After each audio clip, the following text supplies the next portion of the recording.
Buonasera a tutti voi da Telefriuli e bentrovati a questa edizione serale del nostro telegiornale. A Udine si è chiuso lo storico appuntamento con la Fiera di Santa Caterina, che è stata la migliore degli ultimi anni. Il superamento delle restrizioni pandemiche e il bel tempo hanno infatti aiutato gli affari e gli ambulanti sono molto soddisfatti dopo la 3 giorni e ringraziano anche il Comune di Udine per aver contenuto i costi. Ora guardano alla riorganizzazione degli spazi con il rinnovo delle concessioni.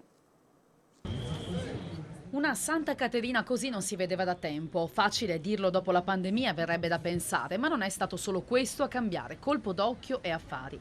La storica 3 giorni si è chiusa oggi ancora con moltissimi udinesi e non solo, che hanno scelto la centrale piazza del capoluogo friulano per trascorrere la domenica dedicandosi ad acquisti, magari prenatalizi, alla ricerca dell'occasione o gustare qualche prelibatezza.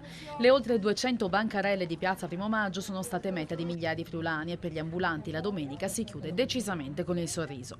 Michele Franz, titolare della Dolciaria Isontina, presidente del consorzio ambulanti Friuli Venezia Giulia, non si nasconde. Sarei disonesto a dire che le cose sono andate male o che non siamo soddisfatti, e non parlo solo della mia realtà, che sicuramente beneficia di anni di stretto legame con il territorio. La fiera ha funzionato meglio degli ultimi anni, in linea con quello che è stato l'andamento di questo autunno, complice anche il prolungato bel tempo. Erano anni che non si vede un'edizione così fortunata anche dal punto di vista meteo. Tanta gente, sì, ma non solo a passeggiare, anche gli acquisti sono stati in crescita. I numeri sono da approfondire, ma i primi scambi di opinioni tra presenze storiche e nuove parlano di impressioni positive. Dobbiamo ringraziare anche il Comune, dice ancora Franz, che ci è venuto incontro per quanto riguarda i costi. Certo, qualcosina, ma non solo a Udine, ci sarà da sistemare nella disposizione dei banchi con alcuni spazi vuoti. Per il rinnovo delle concessioni bisognerà tenerne conto. Grazie del vostro impegno per la popolazione colpita dall'alluvione a Ischia. Siamo molto bravi a ricostruire, meno a prevenire. Basta vittime per l'incuria del territorio. Sono state le prime parole del Presidente del Consiglio regionale Piero Mauro Zanin ai rappresentanti di Forze Armate e volontari della Protezione Civile che a Butrio hanno preso parte alla cerimonia per Santa Barbara, patrona di artiglieri, marinai e vigili del fuoco. Oggi qui a Butrio le associazioni combattentistiche d'arma del Friuli, qui di Butrio, insieme a quelle carinziane, slovene e croate, festeggiano Santa Barbara. È un ricordo per tutti coloro che hanno sacrificato la vita per un ideale più alto che quello della patria, ma in generale per portare avanti quelli che sono valori fondamentali della convivenza civile, ma anche di grande fratellanza, perché unisce su questo anche il sacrificio di chi ha abitato nazioni diverse. E questo è un senso importante anche in questo momento, perché rilancia alla pace, al fatto che chi veramente conosce la guerra fa di tutto per evitarla, e quindi queste iniziative assumono oggi ancora di più un valore straordinario, perché le forze armate in questi anni, in questo secolo, in questo momento devono solo essere utilizzate per portare la pace dove c'è la guerra. Quindi attraverso queste iniziative da Butrio sale forte un grido di pace per tutta l'Europa. Proprio partendo dalla tragedia di Ischia si è accesa una polemica a distanza tra l'assessore regionale alle autonomie locali Roberti e il consigliere del PD Franco Jacob. Roberti, facendo eco al presidente nazionale dell'UPI Michele De Pascale, ha affermato che depotenza delle province ha indebolito il territorio di fronte al dissesto idrogeologico e che abolirle in Friuli Venezia Giulia è stato un clamoroso errore a cui ora la maggioranza sta ponendo rimedio. Un intervento che Jacob ha definito di grave speculazione, dal momento che la prevenzione del rischio idrogeologico, la sistemazione ambientale e la manutenzione idraulica in Friuli Venezia Giulia fanno da sempre capo alla regione.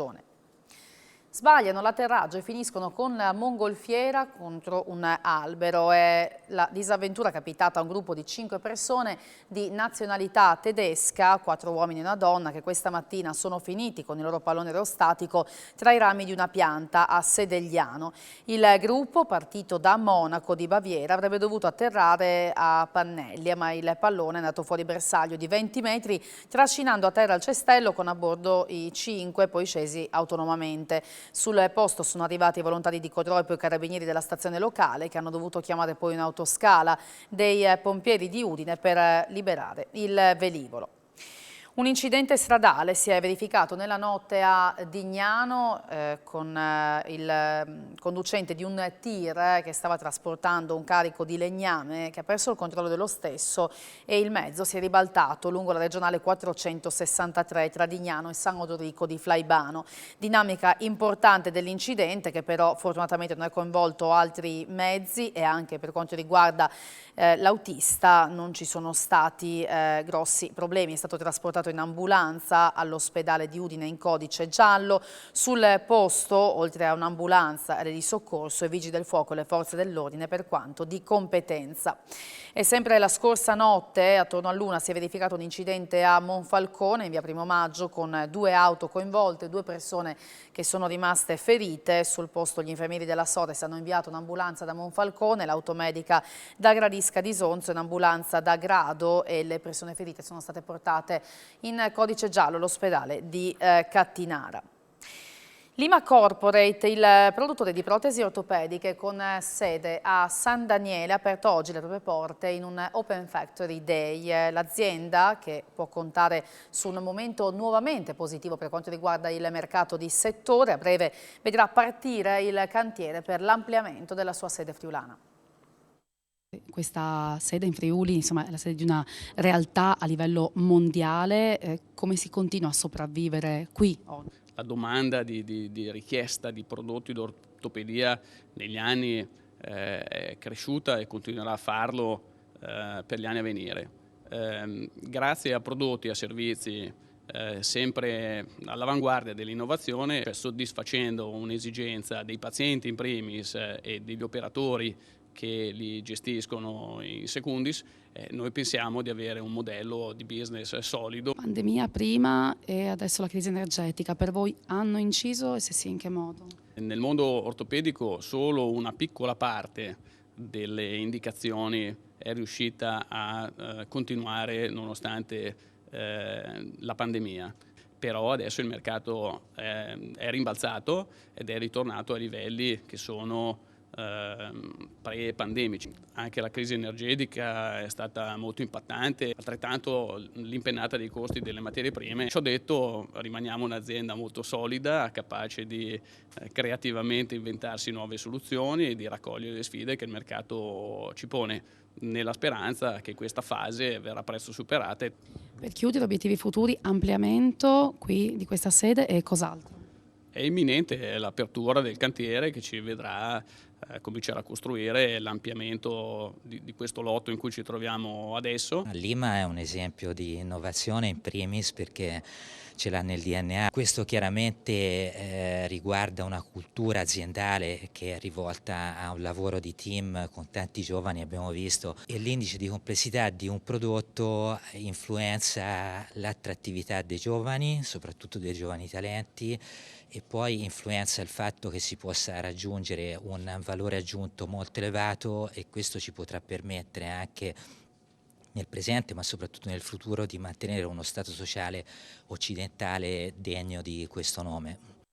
Ora andiamo a Spilimbergo dove è stato inaugurato questo pomeriggio il presepe di Mosaico. La rappresentazione sacra quest'anno è arricchita da 16 nuove figure, 9 delle quali sospese a 5 metri da terra. Il presepe di Mosaico di Spilimbergo raddoppia, sono 16 le nuove figure, 9 delle quali sospese a 5 metri da terra, che si sono aggiunte alle 14 già apparse in Piazza Duomo negli scorsi anni. Nella quarta edizione, inaugurata questo pomeriggio dopo la presentazione all'interno della cattedrale spilimberghese, hanno fatto la propria comparsa gli angeli musicanti, i profeti del Natale e i 4 evangelisti. Sono sempre tutte figure a grandezza naturale, in mosaico fronte retro, che è una delle 3 grandi novità e innovazioni nel campo del mosaico. L'altra è il mosaico trasparente nelle ali degli arcangeli, nelle aureole, e l'altro è un mosaico sempre fronte retro ma che è sospeso nel vuoto, cioè come dire che è sceso dalle cupole. Il presepe di Mosaico, unico al mondo, può vantare numeri di tutto rispetto. Il nostro opuscolo con le spiegazioni porta 100 loghi. Credo sia la più ampia rete di collaborazioni su un progetto realizzata in Friuli. Sono 35 i mosaicisti che hanno lavorato Ogni figura ha visto il coinvolgimento di almeno 3 mosaicisti, ci sono 20 media partner, 20 enti patrocinanti, ci sono 67 private persone singole che hanno fatto donazioni e ovviamente c'è il vivo apprezzamento della Regione. Ha fatto lo scorrimento di alcuni bandi che ci hanno permesso di fare queste 16 opere. La rappresentazione, fiore all'occhiello della città, meraviglia lo spettatore sia quando è illuminata con la luce artificiale, sia quando è immersa nei raggi del sole. La mattina con il sole che sorge da est, in trasparenza le ali degli angeli offrono uno spettacolo incredibile. Questa sarà evidentemente anche una possibilità per la città di ulteriore movimento turistico, ma non dimentichiamo l'aspetto legato alle nostre radici, alle nostre tradizioni, il simbolo e il significato del presepe e del Santo Natale. Anche se per un bilancio più approfondito bisognerà attendere i prossimi giorni, si parla già di grande successo per l'edizione numero 33 di Idea Natale. Scusate, pubblico numeroso e costante nella 3 giorni della manifestazione. Al successo della Fiera del Regalo sostenuta da Camera di Commercio di Pordenone Udine e dalla Fondazione Friuli contribuisce sicuramente l'ingresso gratuito, ma anche il fatto che è tornata ad essere pienamente libera dagli obblighi Covid e oltretutto è stata premiata la qualità e la varietà dell'offerta e un ottimo riscontro anche per gli eventi. Parliamo di basket, prima sconfitta casalinga ieri per la UEB Gesteco Cividale. Dopo una serie di partite vinte al photo finish, questa volta le ultime battute sono risultate fatali alla Gesteco, che cede il passo a Ferrara proprio alla fine di una gara che per lunghi tratti aveva dato l'impressione di poter anche questa volta condurre in porto davanti al suo pubblico. Pillastrini schiera in partenza Rota, Moà, Pepper, Dell'Agnello e Miani e il suolo ripagano con una partenza a razzo, si portano sul 20-2 a 4-21. La prima frazione si chiude con l'eloquente punteggio di 31-16 e con i primi 3 punti del neo arrivato Clark. Nel secondo periodo volano sul 40-18 a 5 e 45. Ferrara però rientra in partita e sfrutta un blackout offensivo delle Aquile portandosi sul -6 all'intervallo lungo. Nella seconda metà diventa la gara difficile che ci si aspettava alla vigilia, con Ferrara che impatta la parità 51 a 51 ed è perfetta parità anche prima dell'ultimo minuto 68 a 68. Dopo una palla persa da Rota e un errore in attacco degli estensi, la palla del possibile overtime in mano ai gialloblu di casa, ma il ferro respinge la tripla di Clark e condanna i ducali alla prima sconfitta casalinga stagionale. Strana pallacanestro, abbiamo fatto 15 minuti fenomenali, abbiamo preso un vantaggio ampissimo, sembrava una passeggiata, invece loro sono dei bravi perché punto su punto sono arrivati a -6 intervallo, poi abbiamo ripreso 13 punti nel terzo quarto e lì sembrava andata, invece abbiamo perso aggressività e poi facciamo i complimenti agli avversari che non hanno mai mollato. Per noi è una sconfitta veramente che brucia. Bisogna ripartire da quei primi 10 minuti con percentuali di rimbalzo pazzesche, triple di continuo. Forse anche troppo bene giocavamo, però brucia e questo è il bello e il brutto del basket. Loro fanno festa e noi ci lecchiamo le ferite. Ci è capitato il contrario altre volte, però così fa male perché la squadra è bombissima. Poi nel finale stavolta abbiamo avuto un po' meno lucidità di altre volte e loro ci hanno punito con merito. Restando al girone rosso di A2 è tornata la vittoria invece la Piuolo West Udine che ha battuto Rassi Ravenna per 82 a 76. Ci fermiamo qui, vi lascio a Sport FVG con i risultati del calcio dilettanti e non solo. Grazie per averci seguito e buona serata.